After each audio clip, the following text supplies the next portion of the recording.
Well, hello and welcome to the 27 Degree with Chris and Nancy. So our guest today is Dr. Tamer Yacoub, who will be discussing obesity. We've had Dr. Yacoub on before for a diabetes discussion. We're really thrilled to have him here today. But before we begin our conversation, I'd like to thank our sponsor, Bay Coast Bank. Bay Coast Bank is just right for all of your financial needs. Visit baycoast.bank or call 508-678-7641 to learn more. Now, as always, you can support the 27 Degree with Chris and Nancy by subscribing to us on YouTube or your favorite podcast platform, and by following us on Facebook and Instagram. Also, please remember to leave a review. 5-star reviews, of course, are greatly appreciated. Well, thank you so much for joining us. We greatly appreciate your being here and taking the time out to discuss this very important topic. Well, thank you very much for having me again. Yeah, no, it's great to have you here. You're just such a wealth of knowledge, so we can learn a lot, I'm sure. So let's talk about obesity. We'll get right into it. How do you define obesity? So the definition of obesity is excess fat, and that extra fat tend to be associated with a lot of health problems. Mm-hmm. There was actually a very interesting article in the New England Journal of Medicine a couple of years ago, and they listed up to 103 diseases associated with excess fat or obesity. And every single one of them tends to improve as we lose the weight. Okay. Dr. Yacoub, does it make a difference? I mean, it does, but like if you're just 20 pounds overweight versus 50 pounds overweight versus 100 pounds overweight, like you're looking at a larger problem with your health. Well, the extra weight, not necessarily it is extra fat. As you know, if you are a linebacker, you are going to have probably 30 or 40 extra pounds of weight above your ideal body weight, but it's all muscle, which is all good. But the excess fat is the one that tend to have a problem. And obviously, the more you have, the more likely you're going to have some problems. Okay, thank you. So then when you're determining the degree of overweightness, is that a word? Being overweight. I'm not really sure that's a word, but it's or okay. obesity. We'll use that word. Can you talk about and maybe explain like BMI and how that factors in? Sure. So there's actually a very simple equation that doesn't require any instruments or machines. It's really very simple. It's your weight in relation to your height. So we call that body mass index or BMI. So BMI between 20 to 25 is considered ideal. A BMI between 25 to 30 is considered overweight. And once you hit the 30 mark, this is the beginning of obesity. And we try to, just for descriptive purpose, we try to classify it into mild, moderate, and severe. So we call it class 1 obesity or mild obesity, which is a BMI between 30 to 35. Class 2 obesity, which is 35 to 40. And severe obesity or class 3 obesity is above 40. That's what we used to call morbid obesity. Correct. So they actually did a very interesting survey and they sent it to patients and they asked them, what is the most offensive thing that you actually heard at the physician's office? Right. And that must have been a big list. The number one was actually morbid obesity. Really? Yes. Okay. So they actually find it extremely offensive to patients. So our society, the Obesity Medical Association, have actually deleted that terms from the dictionary. I didn't know that. And the way we describe it as severe obesity. Mm-hmm.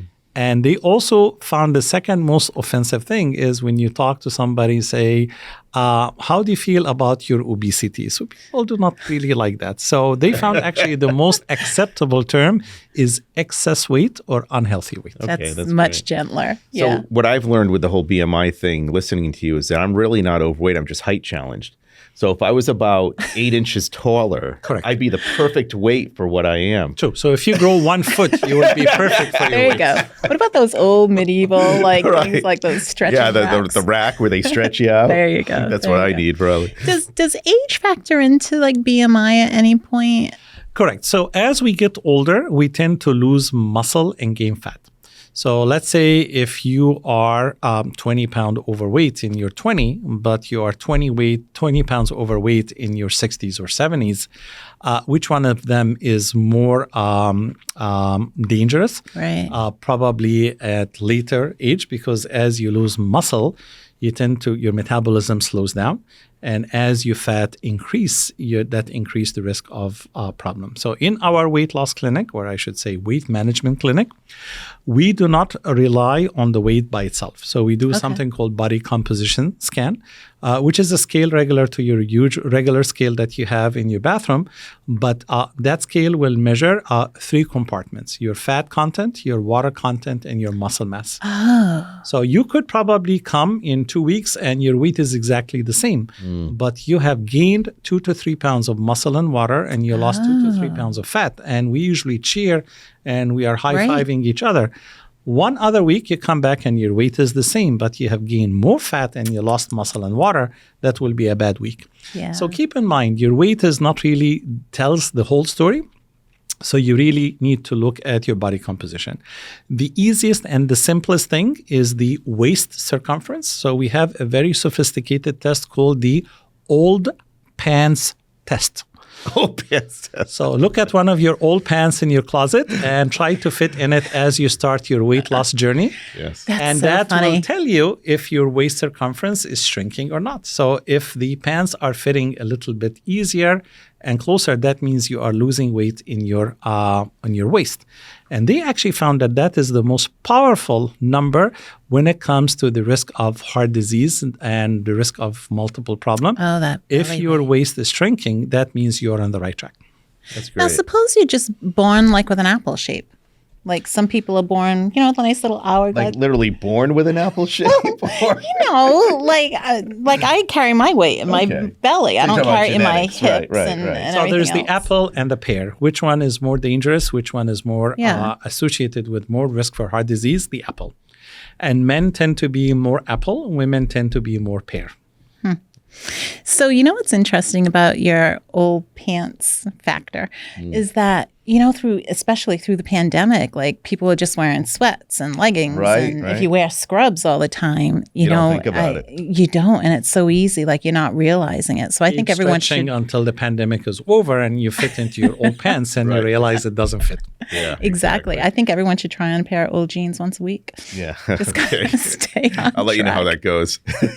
Oh my So God. let me ask you a little bit about the prevalence of obesity. I mean, this is, as a physician, I know this is a huge problem, but maybe we can just discuss with the audience how big of an issue it is. Correct. So the definition of obesity, which is a BMI above 30, there have been actually some national statistics, and across the country, it's about 39%, which is very unfortunate because it is rising, and that number is expected to increase significantly in the next 5 to 10 years. In the state of Massachusetts, we're actually below the national average at 36%. However, in our neck of the wood, in the Fall River, the greater Fall River area, we have the highest prevalence of obesity in the state of Massachusetts. It's about 42%. Why? Yeah, why is that? It's really hard to tell, but I think part of it is the genetic makeup of our society. As you know, 70% of our population here in Fall River are of Portuguese descendant. And Portugal actually have the highest prevalence of obesity and the highest prevalence of diabetes in the western part of Europe. Really? So didn't I realize guess there that. is a genetic component, and you multiply that by the fact that maybe some unhealthy eating habits, excess calorie, and significant less exercise than back home. All of those things will Right. factor in. And obviously, with the higher prevalence of weight, we have the highest prevalence of diabetes in the state, highest prevalence of heart disease in the state. So with obesity, there is a big price you pay when it comes to like health-related problems. How come they're looking at an increase in obesity with like all the new stuff that's coming out with like weight loss pills and people's awareness of health and like all that That's stuff? a great point. So among the people who qualify for weight loss medication, would you like to guess what is the percentage of people who are actually receiving anti-obesity medication? 25%. 1%. Why? because unfortunately, obesity is still not recognized as a health problem. People think it's more of a cosmetic problem. And I hate to say that both patients and physicians are equally guilty of that. So unfortunately, we still do not recognize obesity as a separate health problem. So they actually did a survey and they looked at 10,000 charts in people who are obese, by definition BMI above 30. And they looked at the physician notes, how many out of those 10,000 charts obesity is listed as a separate problem. It was less than 10%. So we need to identify it is a health problem. And once we identify it's a problem, obviously we need to focus more. So if we have the capacity to counsel our patient, great. If not, probably the best thing is to refer to a specialized weight management clinic where we have a comprehensive approach and we can actually help the patient more. But the key is we need to recognize it is a separate health problem. How does obesity in the United States compare to the rest of the world? We talked about Portugal a bit, but how about Europe, Asia, other areas? So Southeast Asia, unfortunately, are adopting a lot of our unhealthy lifestyle with, fast food and more available food at a significantly less expensive price, compounded by all of the advancement in technology. So there is less exercise. So it is growing in this country. And the most concerning thing is the number of patients with severe obesity, which is a BMI of 40 or higher. Those are the ones who tend to have more health problem. That sector of the society is growing pretty fast. Okay. So then when you're looking at obesity, and I guess through your careers, you've seen obesity numbers increase. What's the best approach that you're using? Like you talked about your weight management clinic. You have that conversation with your patients. Are there certain approaches that just like click with patients and get them excited about stuff? Or because my doctor had talked to me about weight for a while, but it was like a combination of things, that finally clicked. So, well, there is no a magic diet or a magic pill or a magic exercise. It tends to be more of a comprehensive approach. We like to call it the four-legged approach, which is 4 legs to the chair. You break one leg, you get by. You break 2 legs, we're not going anywhere. So the 4 legs of the chair are a good meal plan. And we hate to use the word diet because, as you know, diet is associated with temporary things. So you do it for a few weeks or a few months until you get sick of it and you go back to your old habit. Meal plan, on the other hand, is something that is long-term. That's something that patients can actually do for a long period of time. Activity, we do not call it exercise because not everybody can exercise. But if you increase your activity level, slowly, eventually, we will be able to reach our goal. Number 3, which is the most important thing, this is the strongest leg of the chair. We call it behavioral modification. So if you do not change your behavior or change your attitude, you will not be able to stick to a meal plan or an exercise plan. So back to your first part of the question, what will be the best approach? Obviously, the patient needs to be ready. So in a scale from 1 to 10, if your readiness level is 5 or higher, that will be the time to start your journey with a weight management program. If your readiness level is less than 5, it's probably not going to be a long-term plan. So we try to talk to our patients and wait until they are ready. And usually it has to be some kind of a mutual agreement that the patient also have to be involved. So it usually goes both ways. So the third thing is a behavior modification. Why is that the hardest one? Because normally it takes 3 to 6 months to change habit. It takes 6 months to a year to establish a new habit. So this is something that requires a lot of repetition, a lot of positive reinforcement, and there's going to be some slips along the way, but it's not a big deal. It's part of life. You're going to have a couple of bad weeks, but you dust it off and you just keep going and try to stick to the program. After 6 months, all of the new changes that the patient will do in their lifestyle become part of their new routine. It's like waking up, you brush your teeth, and you start go to work. You never put brush your teeth on your to-do list because it goes without saying. So the same thing, preparing your food, finding the time to exercise, watch what you're eating, keep track of your progress. That hopefully will be like brushing your teeth, and that will be the new habit. Last but not least, medication, and we probably will cover that at the end. But medication is a very important part of the weight management. Why? So when you lose 10% of your weight, your hunger hormone goes up, and your satiety hormone goes down. We do not have anything to lower the hunger hormone, but we have medication to increase your satiety hormone. So when you lose the weight, you keep the weight off and you do not bounce back. So medication are really important for both the weight loss as well as the weight maintenance. And we probably will cover that in more details. Can we take a step back too and talk a little bit about some of the complications associated with being overweight? Because I think it's important for our audience to understand that, it's more than what we sometimes think about, like diabetes is something that I know is on everyone's mind, but there's a lot more to this. Definitely. So I like to summarize it in the 4M. The first M is metabolic, second M is mental, third M is malignancy. How many M's we have so far? And the fourth one is mechanical. So, all right. So let's talk about the metabolic. So metabolic is when you increase, when your weight goes up, your risk of developing what's called prediabetes, which is the stage before diabetes is high. And if you're pre-diabetic and you gain the weight, your risk of progressing from pre-diabetes to diabetes is also high. You also get the high blood pressure, you also get the cholesterol, and you also get the fatty liver disease. People think that everybody should go back to their ideal body weight back in the days when they were in high school and college, but that's actually not true. Studies showed if you lose 7 to 10% of your weight, you can actually lower your progression of prediabetes to diabetes by 58%. Wow. If you lose 10% of your weight, you can actually put your diabetes in remission if you have diabetes for less than 2 years. If you lose 10% of your weight, your blood pressure dropped by 5 points, and you can actually come off one of your blood pressure medication. If you lose 10% of your weight, your triglyceride, which is the fat on the blood, can drop by anywhere between 20 to 30%. That can spare you one extra cholesterol medicine. Mechanical, when we have extra weight, that adds more pressure to our body. So there is the sleep apnea, there is the joint pain, there is the arthritis, there is the leg swelling.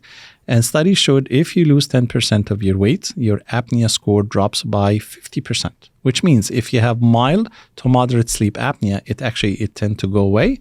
If you have severe sleep apnea, it doesn't go away, but it will be much more managed with that CPAP device, but you can use less pressure, which makes it more tolerable and more easy. They also found that excess weight is associated with 13 different kinds of cancer that are not coming down. They are actually going up despite all of the advancement that we have in cancer therapy, with immune therapy and everything. But the ones associated with obesity are on the rise and they are not improving. So I guess if we help to decrease the weight, there will be less risk of cancer down the road. Are they like the common types of cancer, like breast cancer, stuff like that? It's usually the one associated with the digestive tract. So that tend to be esophageal cancer, stomach cancer, pancreatic cancer, colon cancer, and breast and endometrial cancer in women, prostate cancer in men. Oh. So when you're saying you can, if you lose that 10%, you can put your diabetes into remission. Once you're diabetic, you like always a diabetic? Not for everybody. So people who have diabetes for a relatively short period of time and they lose the weight and keep the weight off, their diabetes will be in the non-diabetic range. However, they are one bad meal away from getting diabetes. So obviously, there's nothing guaranteed that you lose 10% and you can eat whatever you want. You obviously need to be very careful. But we actually have great success in our clinic that we have people with diabetes in the first 2 to 3 years and they lose the weight and we manage to convert their insulin to other medication not associated with risk of low blood sugar reaction. And some of those medication are weight loss medication, but they are also very effective for treatment of diabetes and keep the blood sugar down. So you had mentioned, we were talking about the cancers and that occur with being overweight. Do we know why that occurs? It's not really very clear, but we know that those specific kind of cancer tend to have a very high prevalence in people who tend to be obese.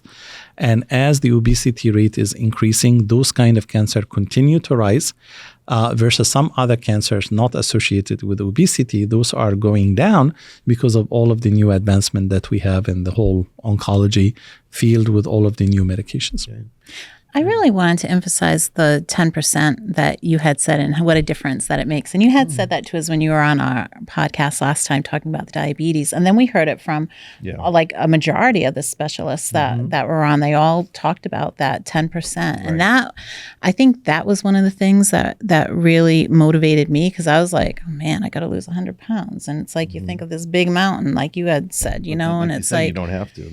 It's just like that 10% makes such a difference, a significant difference. And that was like a light bulb going off. And then the other thing was something that you said to me, because you had lost some weight and you're like, you know, this is hard. This like sucks, you know? And I'm like, it does. And hard. Like, I thought I was the only, I don't know why I did this, but I thought I was the only one that like really hated being on like a diet. When you said that, and I'm like, all right, if this intelligent guy doesn't really like doing a weight loss program, then it's something that you do have to be kind of committed to. And it's not going to be easy, because you're changing habits, you're changing meal plans, you're changing the way you think, which I guess is what's so important too about your weight loss management clinic or weight management clinic, is you get all that support. Correct. Right. So when you have all of the pieces together, your chances of succeeding are much higher. Just imagine you're only applying 1 out of 4 thing, your success is going to be limited. So most of the people who do what's called a self-directed program, they usually lose 3 to 5 pounds with a good chance of gaining most of the weight back.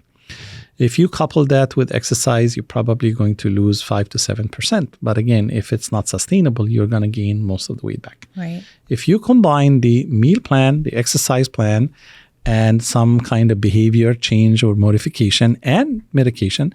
Actually, some of the medication now showed up to 20% weight loss. And if the patient stays on the medicine, they tend to maintain most of the weight. I just want to get back to your comment that you made about the 10%. Yes. So when it comes to diabetes, they actually found as little as 3% weight loss tend to improve the blood sugar. That's incredible. And just imagine, you know, you lose 3% and you find your sugar is getting better, and that will be your best motivation just to keep going. And once you get to the 10% mark, you actually tend to have significant improvement of the blood sugar. And again, you know, some people do not like insulin, nothing against insulin. It's a very effective treatment, but, you know, the injection and the fear of having a low blood sugar reaction and some of the problem associated with it, we call it defensive eating. You're afraid the sugar is low, so you have a bowl of cereal before you go to bed, so you will sleep through the night. But, you know, 6 months later, you have gained 5, 6, 7, 8 pounds. Of course. So if we can alter that or substitute the insulin with something else that will improve your sugar, lower your appetite, and help you lose the weight with no risk of low blood sugar reaction, obviously that's a huge advantage. You know, it's interesting talking about the 10%. I mean, literally every day in my clinic, someone asks me what my ideal weight should be and how much I should lose. I always respond saying, you don't have to get to your ideal weight. It's probably unrealistic in most circumstances. And I use that 10% body mass rule. And we actually, we make the goal in stages. So when we see our patients for the first time for the assessment, we put a goal that is attainable. Because if you put a goal that is really out of reach, a lot of people get frustrated and they stop and they drop out of the program. But if you tell them that 10% is a realistic thing and we have 3 to 4 months to work on that, and once they reach the 10%, they have this like sense of achievement and said, you know what, we're going to set a goal from 10 to 15%. So let's work on that extra 5%. The nature of the weight loss, it doesn't go on a straight line. So you lose most of the weight in the first 3 to 4 months, and then you hit the plateau, which is Nancy and I were talking about earlier. And that's actually not a bad thing, because if you can maintain that 10, 15% without weight regain, that is a huge benefit. So there's something in the brain called the set point. Your brain is fighting you to lose the weight, and your brain will be happy with a level or with a weight, which is usually anywhere between 10 to 15%. And this is when the brain fights you by increasing the hunger hormone and decrease the satiety hormone. If you are able to maintain that weight for 6 months to a year, that becomes the new set point, and your brain will be very happy with this new weight, and that will be the way to maintain, and eventually you'll be able to lose more. I think you just made me sad, because I'm right at that point that I've lost like that 10%, but I don't want to struggle over the next 3 or 4 months. Well, you know, everybody is stuck on the weight. So let me rephrase. So even though your weight might be stable, but you are getting healthier, because sometimes your weight is stable, but you continue to lose fat and gain muscle, and your weight is stable, but your health is improving, your muscle mass is increasing, your metabolism goes up. And as your fat content in your body goes down, your risk for heart disease improve. So plateau is not really a bad thing. And that's why we tend to rely more on body composition rather than the weight, or the alternative is the old pants test. Or just simply measure your waist with a tape measure and record it in your digital calendar or in your regular journal.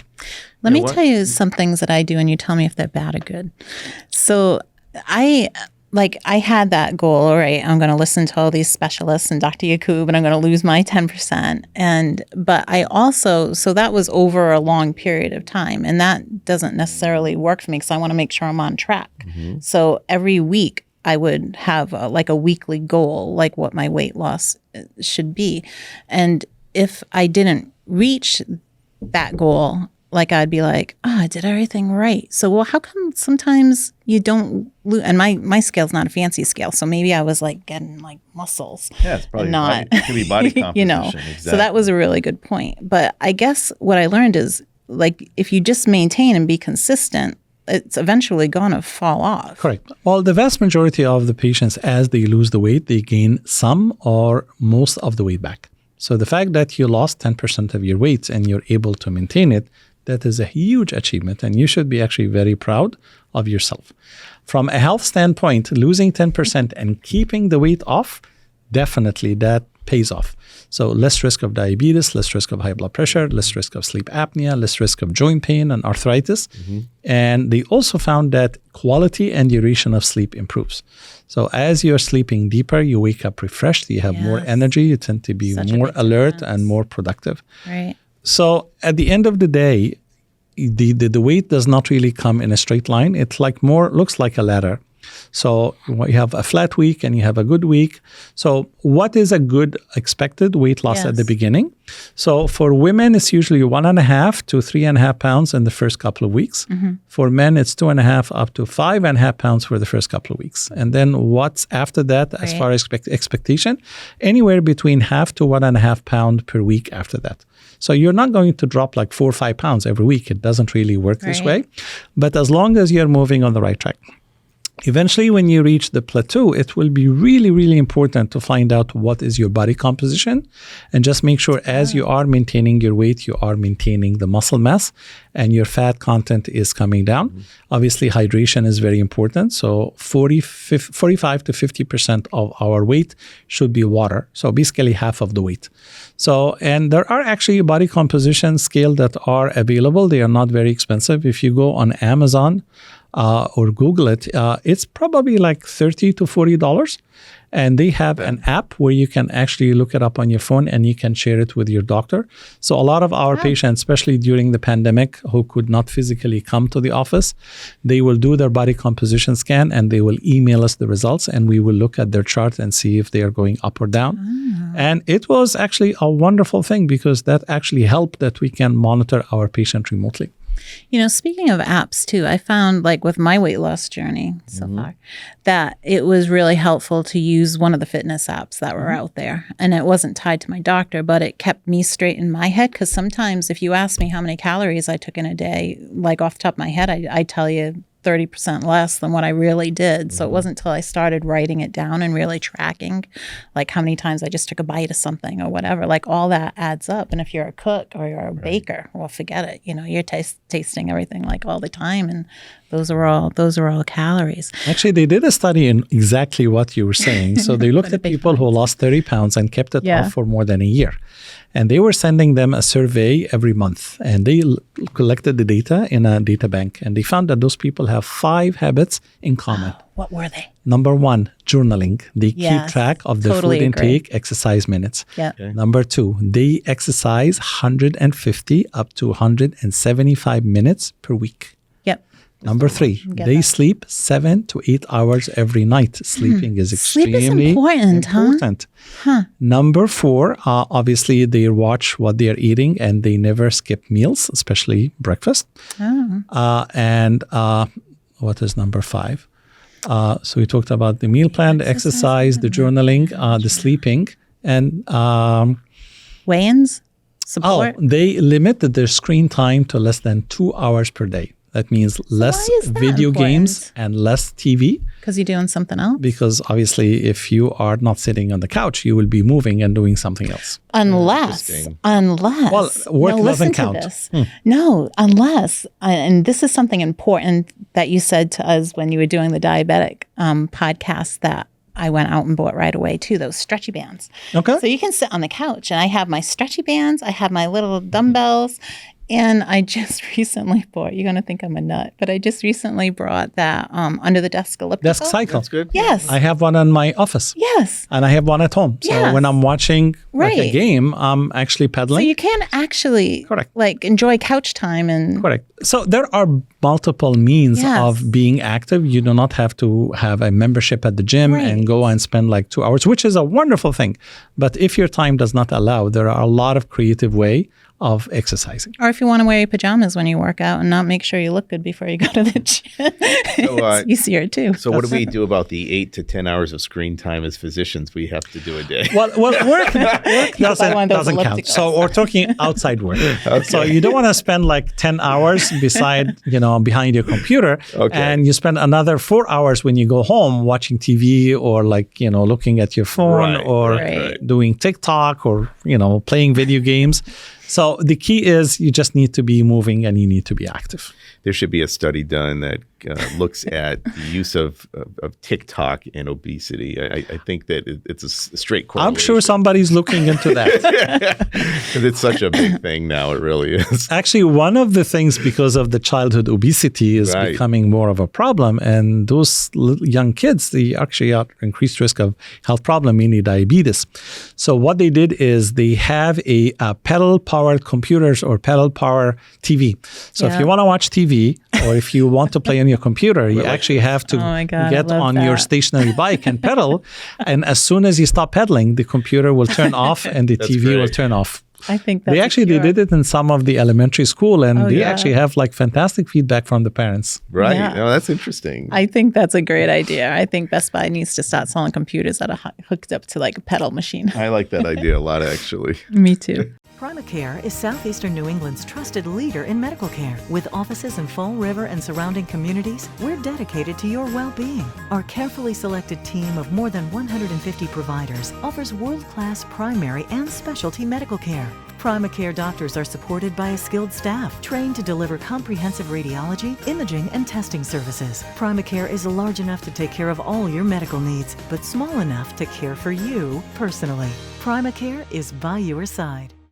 So the other, like if we're going to talk about like what's good and what keeps you successful, I'm going to add to that list because I found that if I shouldn't eat it, I'm not even bringing it into the house. Like if I bring a bag of cookies, the only thing I'm thinking of at 2:00 in the morning is that bag of cookies that's downstairs, So I would say don't bring bad food even into the house to even have it available. That's a good idea. And then identifying like good snacks that you can grab quick that, sometimes it's just that little piece of like sweetness that you need. Like my like good bad treat. So instead of eating like the candy bars now, I have a little sugar-free Jello with some like whipped cream on top. It just does it for me. Like the Ready Whip, that's only 13. So everybody's different. So some people are like moms and they have little children, so you cannot really take all of the snacks away Yeah. because the children will complain. Yeah. So at the end of the day, it boils down to what's called mindful eating.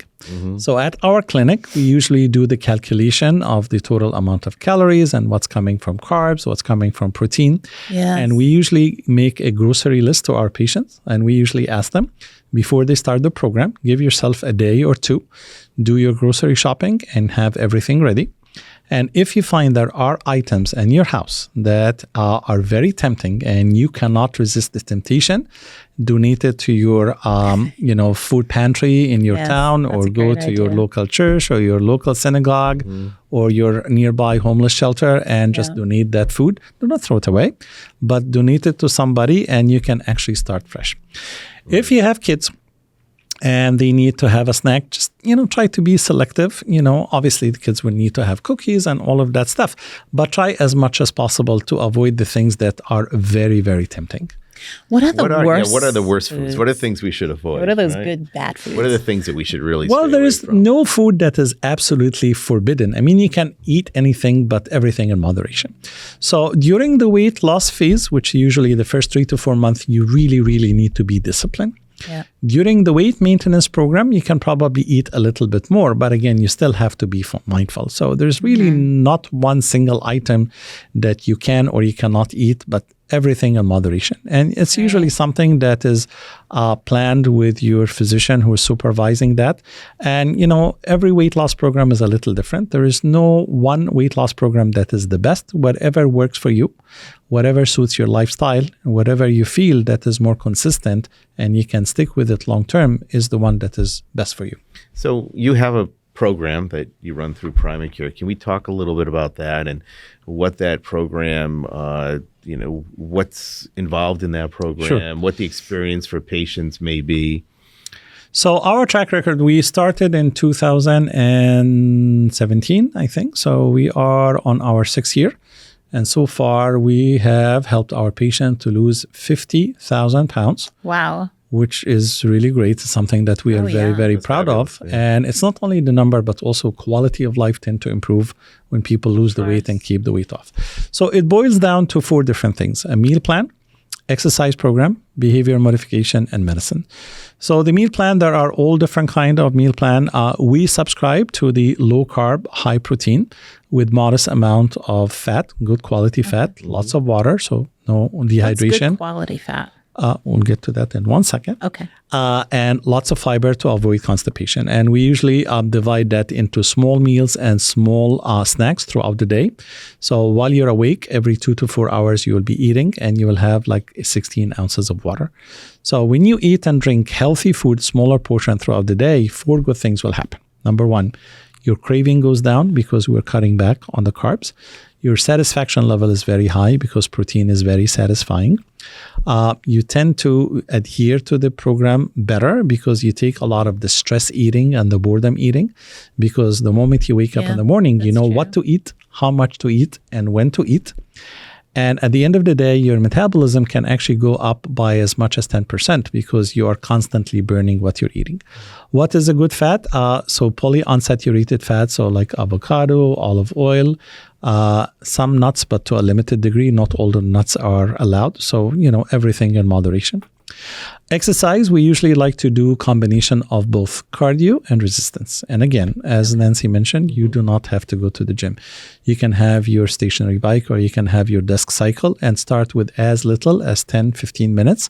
And every week you add 5 minutes until you reach your goal. Resistance training, we love the stretch bands. Yeah. You can actually buy it online for like $19. You start Even less, on Amazon. With the low resistance one, we start with as little as 10 minutes, 3 times a week. One time you do upper body, one time you do core, which is stomach and back, and one time you do legs and thighs. So you have a full body workout and you do it at the convenience of your living room, in your pajama, as you mentioned earlier, and you do not have to leave your house. Behavior modification boils down to 2 simple concepts: preparation and tracking. So we give our patients the grocery list. We ask them once a week on your day off, weekend or weekday, you buy your grocery and you get everything ready. You eat your breakfast at home, not on the road, so you do not have to stop at your favorite fast food. And you pack your mid-morning, your lunch, your mid-afternoon snack. You come home, you eat dinner by yourself or with your family, and you still have a little snack waiting for you, so you do not go to bed hungry and you do not break the bank the last couple of hours before you go to bed. Right. Is that like the worst time ever? Well, most of the craving usually happen late at night because during the day people are working and they are preoccupied. I started going to bed But like when you 8:30, come home, you are used of watching TV and you have something to munch on. So this is part of the behavior modification. Right. Prepare your food and eat the healthy food. And after 3 to 6 months of doing that, that becomes the new habit. The other part of the behavior modification is journaling. People who keep a journal, they do very well. And I always tell the patient, be honest with yourself.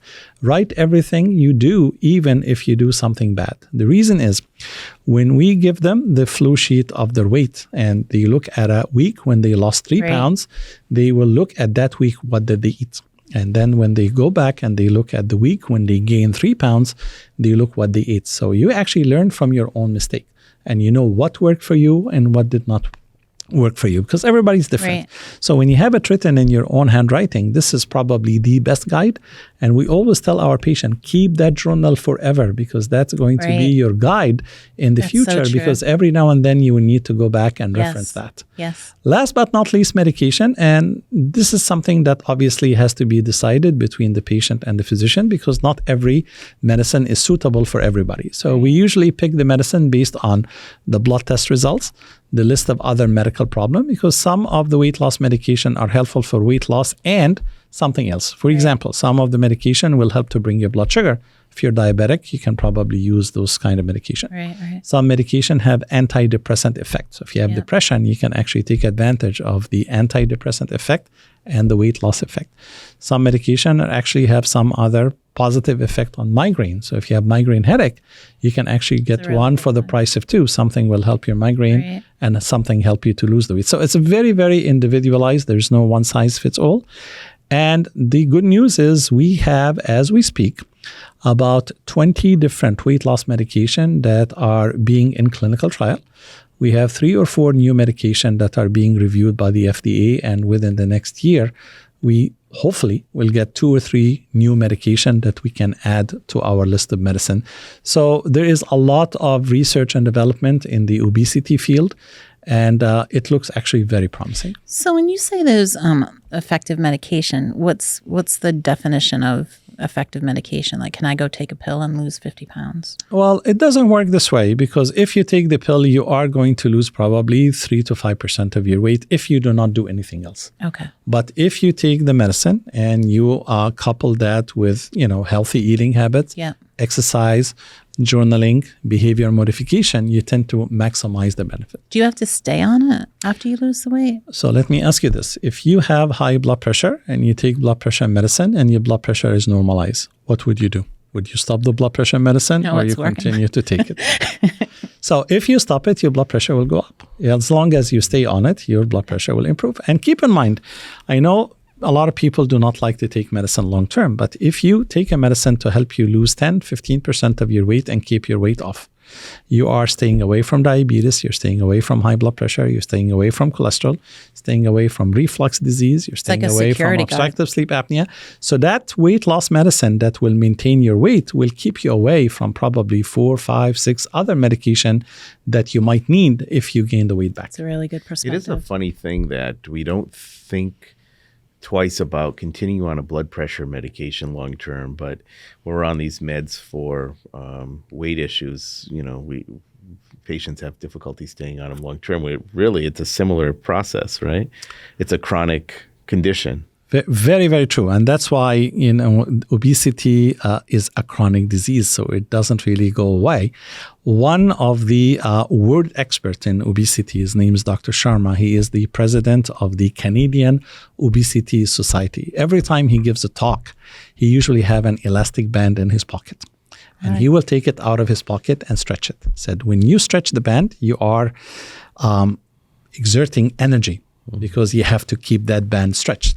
What happened when you relax and stop stretching the elastic band? It will recoil back to its shape. So the same thing with obesity. You really have to make an effort to A, lose the weight, and B, maintain the weight that you lost. As soon as you kind of slow down and you are not making any effort, your weight is going to go back to its previous level. And that's probably why they don't like calling it, you don't like calling it like dieting, really. It's like the healthy choices. We never use the 2 words, morbid obesity and diet. So we call it a severe obesity and a meal plan. Because exactly, you do the diet, you lose 10% of your weight, and then you come off it and you gain the weight back. Yeah. The sad thing is when you lose 10% of your weight or whatever weight you lose, for every 10 pounds you lose, it is 7 pounds of fat, 3 pounds of muscle. When you gain the weight back, for every 10 pounds you gain, it is 10 pounds of fat and 0 muscle. So if you lose 30 pounds and gain it back, you're actually in a much worse shape because you have more fat and less muscle. Yo-yoing. Why is it, I've seen this a lot, and I'm sure you have too, patients lose weight And then they haven't really established that pattern where they can continue. They look at it more as a diet than a meal plan. It's not a all-inclusive program per se. When they gain their weight back, they actually gain more weight back. So if they lost 10 pounds, now they've gained back 15 at the end. I mean, everybody's different, but during the pandemic, we actually have a lot of patients that unfortunately could not keep the program, even though we have the remote option that we can actually follow them remotely. But a lot of patients lost. They did exceptionally well. They showed up a year later, have gained some of the weight back. Some of them gain all the weight back, and some of them gain all of the weight back plus another 5%. Good for them for going back. So it's not everyone who does that, obviously, but it just seems like I noticed that quite frequently. We usually, from the very first consultation that we have with our patients, we usually tell them it's a 2-phase program. The first phase is the weight loss. The second phase is the weight maintenance. And they always ask, how long is the weight maintenance? We usually tell them for the rest of your life. So you really need to be careful. You do not have to see us for the rest of your life. But, once we put you on the right track and you are doing or maintaining your weight, you're in a good shape. But we still like to see you probably like every 4 to 6 months. And we usually tell them, if you gain 5% of your weight back, do not wait until you gain all of the weight back. Just give us a call, come back, and we'll be able to help you. Can I ask both of you a question as doctors? Because I've canceled doctor's appointments, just cringing, knowing that I've gained weight, and I just don't want to go. So can you tell everyone why it's important to keep your doctor's appointments and you're not going to go beat them up? Because it's hard. Even as a nurse, I'm like, oh no, I'm not having this conversation. Yeah. Well, I mean, there's so many other things, right, that we care for our patients for, and you're missing out on that. So if you don't go to your doctor, you're not getting your blood pressure checked, you're not getting the lab work you need, maybe you're not getting your mammogram or your colonoscopy scheduled. So, you're really missing out on quite a bit that could be detrimental to your health long term. That's my answer. Totally agree. If I may add, the other thing that when it comes to weight management, we are completely non-judgmental. So if you have gained the weight back, you're not going to hear, why did you do that? I mean, it happens. I mean, it's just the human nature. Sometimes you cannot really maintain the same level of discipline. At the end of the day, it's not a big deal. You lost the weight before, you can do it again. So our job is just to have like a friendly environment where people feel that they are not judged, and, we will start again. So we usually have in our notes, we have like initial consult, we have a restart, and we have a restart.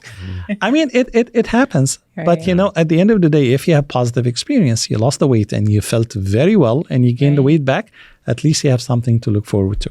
What do you do with patients? I have some patients who have challenges. For example, they travel all the time for their jobs, so they're eating out of the home all the time, or they are in a business field where maybe there's alcohol involved with meals a lot. I mean, how do you deal with that? Correct. So first thing we tell them, when you pack your suitcase when you travel, make sure that you pack your stretch bands with you. Because when you are in the hotel room watching TV, at the end of the day, you can still do your exercise. So this is part of the exercise. As far as the mindful eating, this is something that is not going to change overnight. But if you have been doing the program for 3 to 6 months and you focus on that behavior modification therapy, you will be able to find the right food no matter where you are. And, if you travel and you go to a restaurant or you're eating at the hotel, there is, good option and there are bad option. And even at the fast food places, a good option. And there is the portion control at the end of the day. I've Googled it. All right. So instead of starting with the bread, you can start with a salad. Right. And instead of having a piece of cake at the end, you can probably have like a small portion of a fruit salad and call it a day. Yeah. And the other thing that I do if I know I'm going to be like on the go all day, my glove compartment, I'm shopping for a new car and I have to make sure the glove compartment is very easily openable, because I store like a bunch of healthy snacks in the glove compartment, because sometimes, and you know this too, you're always on the go. It's like it's 2:00 and you're starving and you're going to pull into the next True. And so a lot of those snacks actually do not take a lot of space. So if you're traveling, you can actually pack like a bunch of snacks with you and you can just have it. So if you're on the road or if you have like a very long meeting, you can just like grab your snack until the time comes for your next meal. Can you consume alcohol regularly and lose weight, or is that just an impossible feat? So during the weight loss program, the weight loss phase, which is the first 3 to 4 months, there is absolutely no alcohol. The reason is if you are trying to reach the level when you are breaking down the fat, what's called ketosis, alcohol will prevent you from that. And one drink of alcohol will get you out of ketosis for like a good 2 days. I know, that's what I tell my patients. One little drink, you will pay the price for the next 2 days. I know. So like during the Chinese weight food. maintenance, there are, alcohol is allowed, but again, in moderation. So by moderation, we're talking about 4 ounces of alcohol 2 to 3 times a week. Okay. Very good. Good for people to know. I have 2 follow-up questions for you on things that you said too. So you said that 3 meals is very important every day. What about the intermittent fasting? Do you not recommend that? No, it's a great way of losing the weight. And there is actually a science behind it, because when you go for extended period of time without eating, you have what's called the counter-regulatory hormones that go up. So all of them are actually good with the exception of one. So your growth hormone goes up. Growth hormone will protect you from losing muscle. Adrenaline and noradrenaline will go up, which will increase your metabolism and you'll be able to burn the calories faster. A hormone called glucagon goes up, which will help you to break down the fat. Right. The one hormone that goes up that you don't want it to be up all the time is cortisol, because that can actually make you gain the weight. That's why it's intermittent fasting, not prolonged fasting. So if it is intermittent and you break the fast, your cortisol level is not going to be high all the time and your other 3 hormones are going to dominate. So intermittent fasting is very effective, and you do not have to fast for 16 hours like most of the people do. The study showed if you fast for 12 hours, you actually get the benefit. But the 12 hours when you are the rest of the day, you still have to be mindful of what you're eating. So Right. some people, unfortunately, they misunderstand that you can Right. starve for 12 hours and binge for 12 hours. Yeah. That's obviously Not so not very much. helpful. Right. So if your last meal, say, is at 8 o'clock at night, and you skip breakfast and you start your day with lunch and mid-afternoon snack at dinner and another snack before you go to bed, you pretty much covered your 3 meals and your 2 snacks during that 8 to 12 hours while you're eating. But you still have to be mindful of the quality and the quantity of the food. Okay. So you brought up another good point too, like timing. Is timing important? Like, can I eat my supper like an hour before I go to bed? Or if I exercise at night, does that boost my metabolism up so it's working when I'm sleeping? Let's put it this way. Exercise is welcome at any time of the day or the night. So I usually tell my patient, whatever suits your schedule. There is no fixed time that you have to exercise between 10 and 10:30 in the morning or at night. So whatever fits your schedule. Some people work 3rd shift, so their schedule is a little bit different. Right. But usually we try not to have something to eat before you go to bed, like 2 hours prior, for a couple of reasons. Obviously, you have enough time to digest the food, so you will, and especially if you happen, a lot of our patients have reflux disease when they eat Yes, late. right. The reflux is worse, and they do not sleep well, and they wake up the following day not really in a very good shape. So it doesn't matter what time you sleep, but try not to have something heavy 2 hours before your bedtime, and exercise whatever works in your schedule. Okay. Good. Great. All right. Well, that's all the questions. Yeah, I have can't believe today. we've been speaking for almost an hour. I know. We go on much longer, but I mean, it seems like, oh, yes, I was just going to get into that. No, I wouldn't have begun. I was going to say, it seems like with this, it's a weight loss journey, and often, we need a coach or someone to help us out. So how do they reach you? How do they reach your clinic? So we are located at the Primary Care building on the 3rd floor, and our phone number is 774-365, which is the days of the year, 365. Oh, that's easy to remember. That's cool. 4542. Primary Care weight management program, or the Medi Weight Loss Clinic. 774-365-4542. That's great. Now, would you like to leave our audience with any one last thought for them? Mindful eating, Mindful eating. That's great. portion control, quality control. That's Very- great. that's Thank great. you so much. Good. Well, thank you very much for having me. That was a lot of fun. Yeah, Oh, thank you. as I always. think everyone learned a lot who tuned into this, and we learned a lot. Yeah, too. definitely. Definitely. So I want to thank you very much for once again participating in our podcast. We always learn so much from you. It's great to have you here. And I want to thank everyone out there for listening to our show. If you want to become a sponsor, please contact us at 774-319-4230. I want to provide some special thanks thanks to Ron Gamache for our intro music and the PC Institute for producing our show.